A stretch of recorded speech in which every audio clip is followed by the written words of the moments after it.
అతిథి దేవో భవ అని మన సంప్రదాయం చెప్తుంది. అతిథి అభ్యాగతుల విషయంలో పాటించవలసినటువంటి నియమాలేంటి? ప్రతిరోజు కూడా భోజనం చేసే సమయంలో మనం ఎంత ఆహార పదార్థాన్ని ఇంటిలో సిద్ధం చేసుకుని ఉన్నామో అందులో 4వ వంతు అతిథికి సంబంధించినది అని భాగవతంలో ఉన్న రంతిదేవుని కథ వివరిస్తుంది. ఏ పదార్థమైనా సిద్ధం చేసిన తర్వాత అంతా మనమే స్వీకరించకూడదు, పంచుకోవాలి, ఆనందాన్ని పెంచుకోవాలి.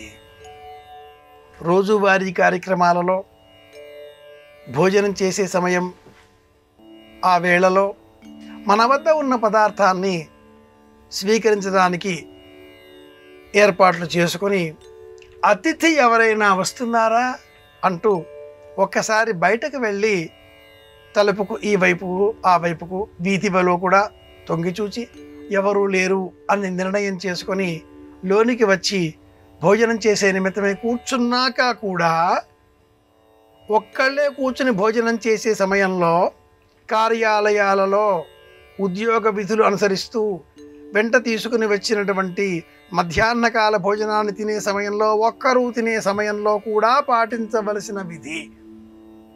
మరి ఒక చిన్న పళ్ళెంలో కాసింత అన్నం, పప్పు లేదా తీసుకువచ్చిన అధర్వులు కాసింత మరి ఒక పళ్ళెంలో అలా పక్కన పెట్టి ఈ పదార్థం మనం స్వీకరించవచ్చు. అలా పక్కన పెట్టిన పదార్థాన్ని మన భోజనం అయిన అనంతరం పక్షులకు ఆహారంగా అందించే విధంగా, జీవరాశులకు అందించే విధంగా వాటిని విసర్జన చేయాలి, నిమజ్జనం చేయాలి.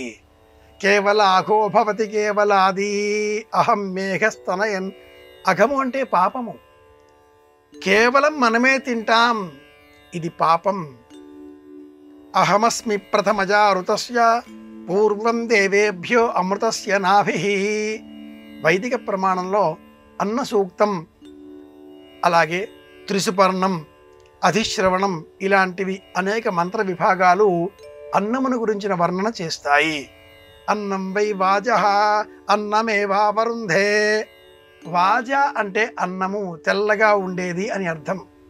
కొన్ని ప్రాంతాలలో ఏ విధంగా కూడా నిరుపయోగంగా ఉండే వ్యక్తిని వాజమ్మ అని ఎక్కిరిస్తూ ఉంటారు.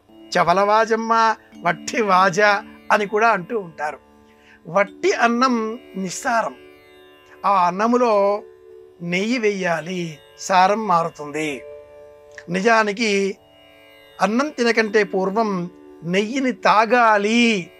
ఇది అన్నం తినే సమయంలో పాటించవలసిన విధి. నెయ్యి తాగితే ఒబేసిటీ అంటారు కదా, అది వట్టి మాట.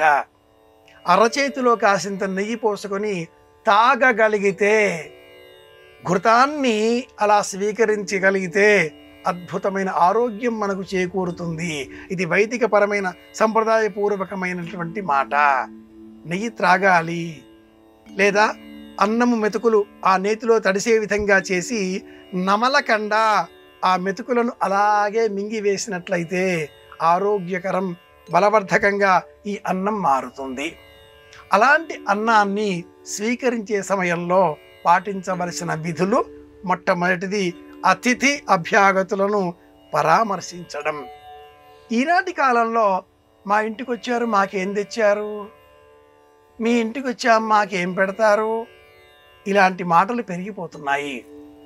ముచ్చట్లకు మా ఇంటికి, భోజనాలకు మీ ఇంటికి అనే మాటలు కూడా విరివిగా వినవస్తున్న నేపథ్యంలో మా ఇంటికి వచ్చారు కదా, ఏం తెచ్చారండి, మీ ఇంటికి వచ్చాం, మాకేమైనా ఇస్తే తీసుకెళ్తాం, ఏమి కాలం వచ్చిందండి, కాఫీలు చేశారా, టిఫిన్లు చేసే వచ్చారా అని అడుగుతూ ఉన్నటువంటి నేపథ్యంలో ఎవరైనా కూడా భోంచేస్తారా అంటే చేసే వచ్చామండి అంటారు.